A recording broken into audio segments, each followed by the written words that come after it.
what's up mga tol? Good morning. Today's videos mga tol. And new vlog again. Wow naman!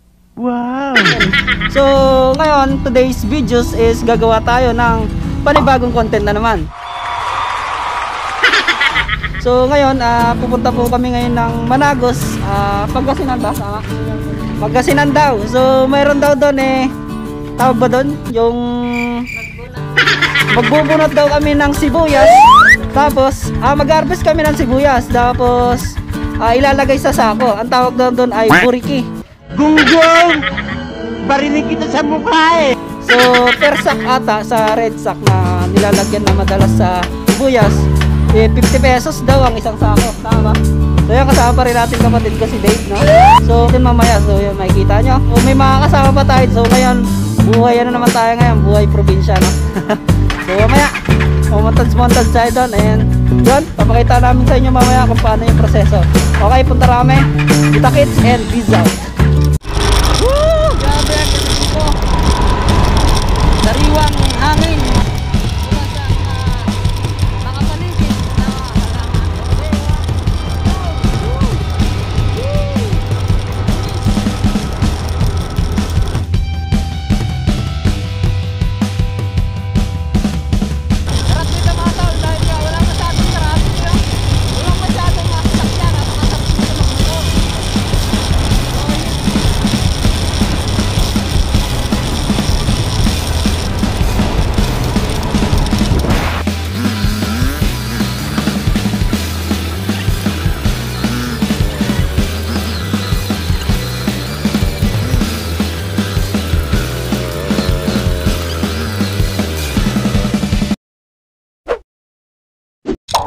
Dito. So yan mga tol, dito na kami, no? Nandito na kami sa farm ng sibuyas. Then, grabe ang dami rin kamatis mga tol, oh. Puro kamatis yan, no? Ayun, no? Kamatis yan mga tol. Ayun, no? Mga sariwang kamatis mga tol. Yung iba, mga hilaw pa nga. Ito, pahinog na, oh. So, ayan. Nag-umpisa na po silang magbunot ng mga sibuyas. Inuuna ata pagbunot. Then, pagtapos ng pagbunot, saka guguntingin. Ayun yung ginagawa dito mga tol. Ito, naayos pa ng kapatid ko yung payong para hindi masyadong mainit, di ba? Ang arte. Pwede na. So kukunin muna natin yung mga materials natin. Ito yung gagamitin natin. Ang hasa, tsaka gunting. Ayun oh. Ayun pala mga tol oh. Pinipili lang. Ay malilit din na bubunutin. Ay, malalaki lang pala mga tol. Ito. Ito na may itadib. Ay, malalaki. Ulit. Papasok yung maliliit. Huwag lang yung sobrang liit. Okay, basta bilog. Tama. Ayun no. Basta bilog, basta bilog. Ayan tol oh. Wow, ganda ng sibuyas oh. Ayan mga tol oh. Yun oh. Ha? Mabising ka? Magawit ka! Balay pa lang iayin tayo na eh! Tingkang! Agapay dyan na si Dan kayo iayin ba? Yan lagi ano? Agawit pa lang!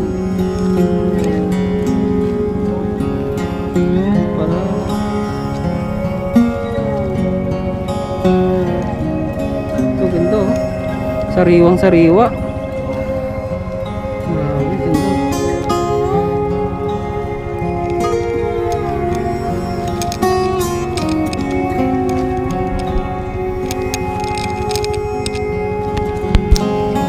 Mahal po ba ang sibuyas kayo te? Hindi po.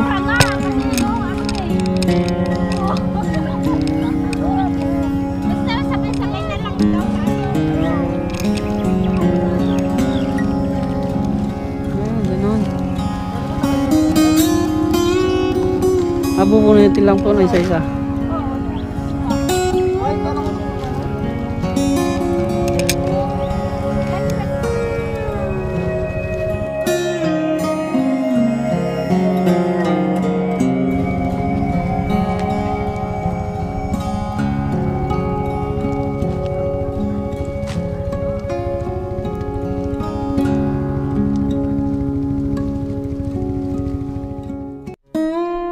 So yun mga kakwela, hindi pala biro ang pag-ani o pagkuha o pagbunot ng mga sibuyas, lalo na't mainit ang panahon. Grabe rin ang aking naranasan dahil first time kong gawin ito. Grabe, bilib ako sa mga gumagawa nito. Saludo po ang Team Kakwela sa lahat po ng mga gumagawa at sibuyas farmer.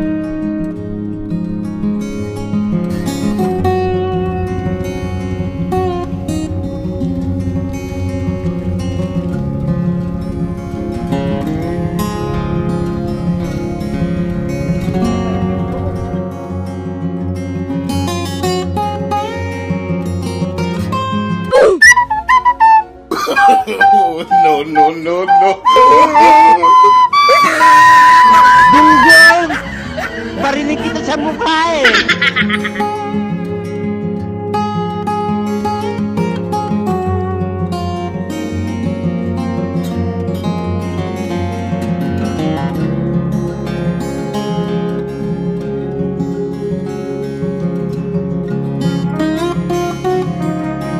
Hey! Sir, atal ito. Sariwang sariwa. Solid oh. Ito pag maliit na ito is onion spring. Ito onion red. Sariwang mga onion red mga tol. Ayos. Ayun, pinupulot lang po dito yung mga sibuyas oh. Nagbibiro lang ako.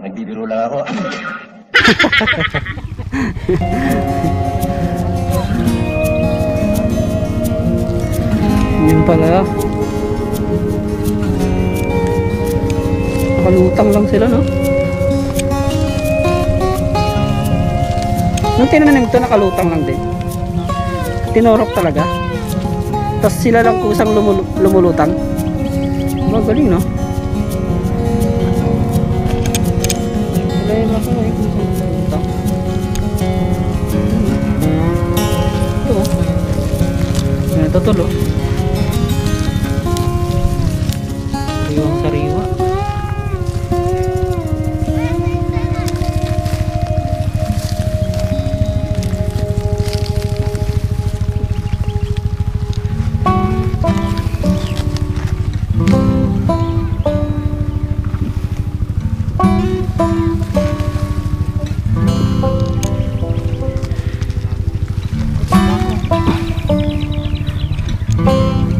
Oo, dyan sa gilid. Oo, dito.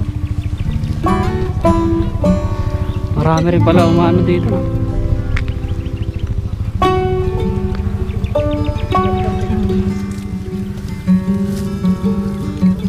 So gagawin mga tol is puputulin to no, para ang matira is itong mismong onion red na lang, mismong pinakabunga. Gunggong! Barinig kita sa mukha eh!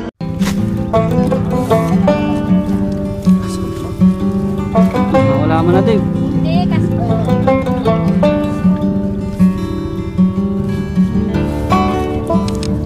So yun,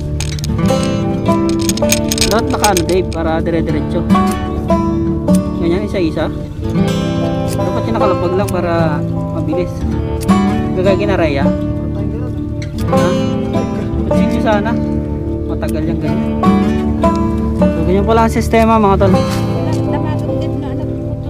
Oo, ganun Dave. Wala po natin. Yung buntot hindi na Dave. Ay, hindi na. O, sige, ganyan lang. Mga ano lang, medium size. Oo, yung mga ganyan.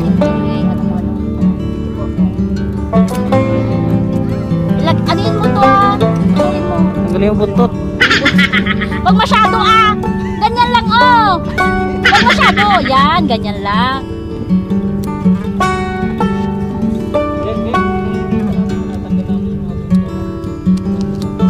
So mga tol, yung mga ganito daw kalit no? I-reject na daw to. Pinamimigay na lang. Reject na yan. Yung mga ganito daw mga tol is hindi na talaga lumalaki. So nung tinanim siya, ganito na talaga yung pinaka ano niya, pinaka size. Kaya reject na daw to.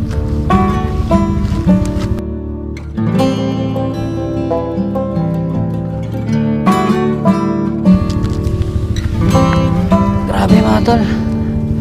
nakakasits na ka pero nakakaiyak pa rin. Ito yung isa sa mahirap sa sibuyas, no? Ang tapang niya kasi, nakakaiyak.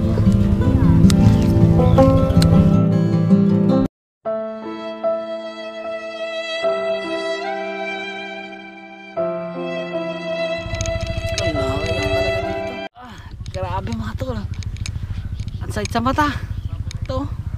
Kanan, sakit sa mata. Lalo yung nakita ko may kasama siyang iba. Totoo sa aking paningin, ngunit ang ika'y yakapin, naglalaho sa din.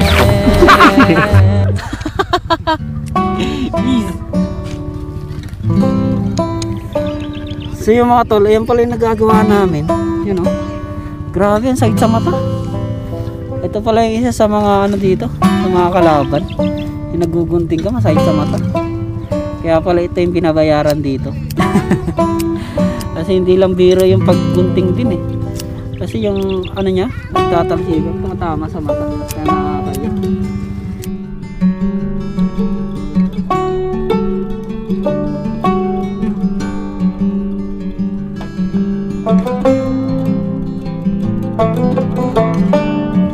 Hi Kidong! Kaway ka sa camera, tali. Kaway ka. Ganun ka. Ganun no?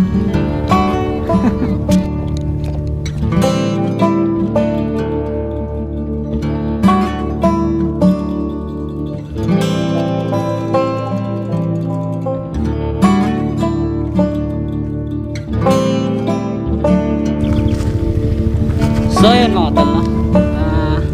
Iba pala ang presyo ng nagbubunot dito at saka yung nagugunting. Tapos yung mga ganito maliliit mga tol, yung maliliit pa, may mas maliit pa dito. Kaya reject daw yun, kailangan huwag mo nang bunutin kasi nga papatubigan pa para tumaba pa siya lalo. Saka siya aanihin. Yun, papagunting natin ito kay dito.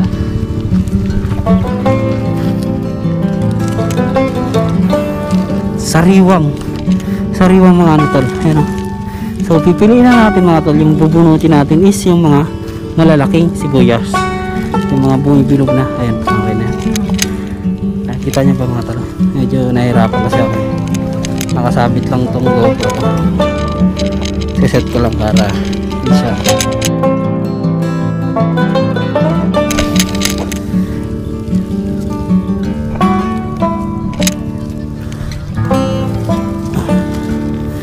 Kasi ito mga ganito mga tol, yung mga ganito is reject yan. Papalakihin pa nga daw yan, diba? Kunin lang natin, pipiliin lang natin yung mga malalaki na. Ayan na to, ha? Mga pwede lang at malalaki lang. Ayan, ang GoPro na to. At dalawa pala yung ano ko, lagayan. Ayan, mga sariwang sibuyas, fresh from the farm.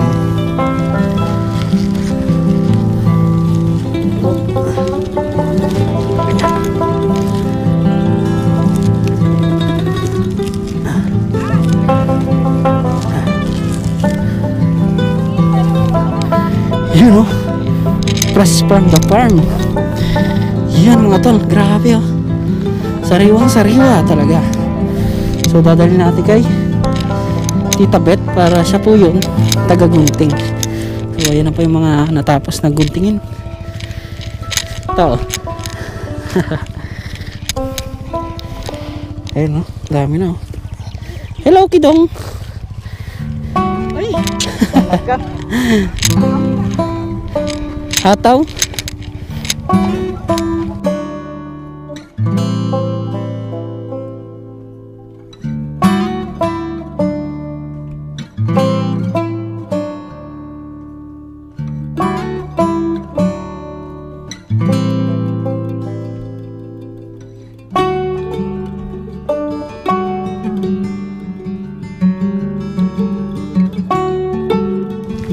So yung mga tol, ang mas mabentang sibuyas is ganito mga size. Yung mga maliliit lang, yung mga ganitong size lang. Mga ganito. Yan. Kasi pag sa pamilya lang, di ba? Sa mga family. Sa lutong bahay lang is maliit lang. Pag malaki naman kasi, sayang naman kasi kunti lang naman yung gagamitin mo, diba? Kaya yun, ayun ang pinakamabenta sa amin, sibuyas na. Ayan. Kahit saan naman, mas mabenta yung mas maliit kasi pag mga lutong bahay lang is kunti lang naman yung gagamitin mo, diba? Yun lang. Konting kaalaman lang. Charot. Ayun na po yung nakakuha namin, no? Marami-rami na. Trabador tayo ngayon. Ang tawag dyan ta? Buriki? Buriki. Ang price ng buriki, yung taga-bunot, ikaw yung bubunot, tapos ikaw yung magugunting, is 70 pesos per sack. Tapos yung ano yung isa ta? Hindi yung ano? Bubunot, yung ano lang? Yung ano ba yan? Putol. Putod? Putol. Putol ang tawag doon? Yung magdadampot tayo ng ano? 50 pesos? Puputulin lang? Pag putol ganyan 50 pesos, magkaiba yung presyo. Kung masipag kayo, makakarami ka dito. May pre-merienda pa. Pre ba yan, bro? Salamat, bro. Shoutout, bro. Shoutout dito sa vlog. Oo, nagpa-vlog ako ngayon eh. Maya, bro, bigyan tayo sticker, bro. Oo. Sige. Coke ka muna.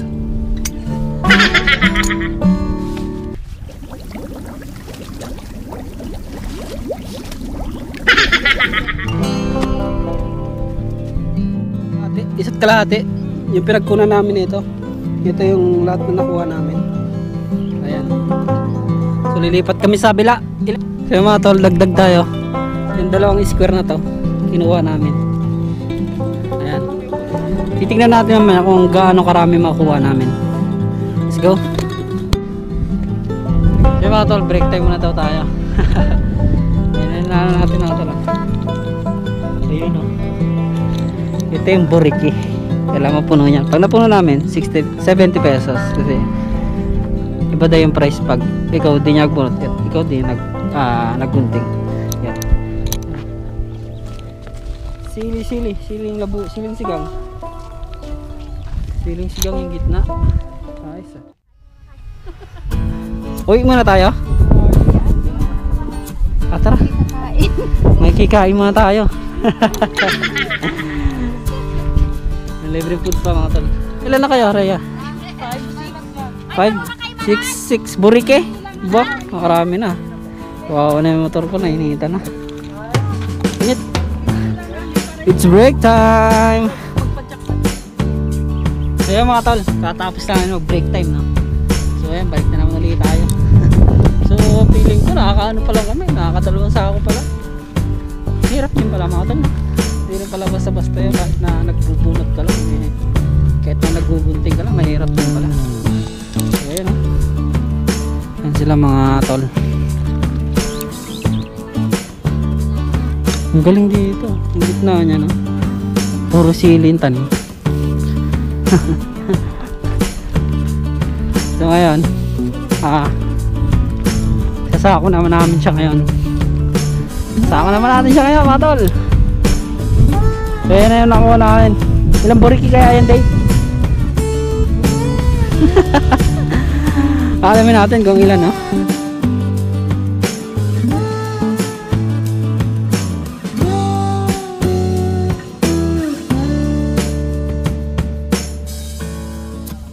Kaya mga tol, ang nakuha namin to is 2 sako at ito, kalahati.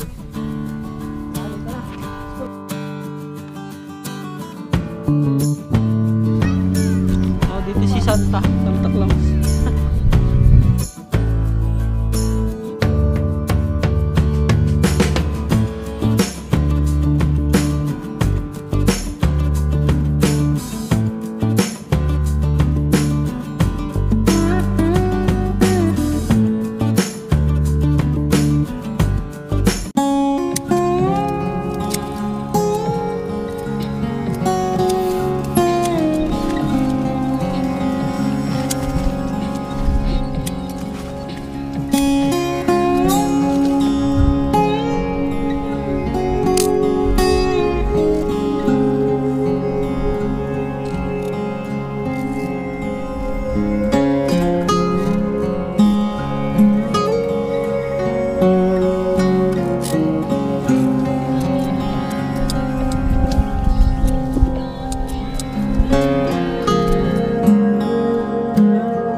kasi yung pipe.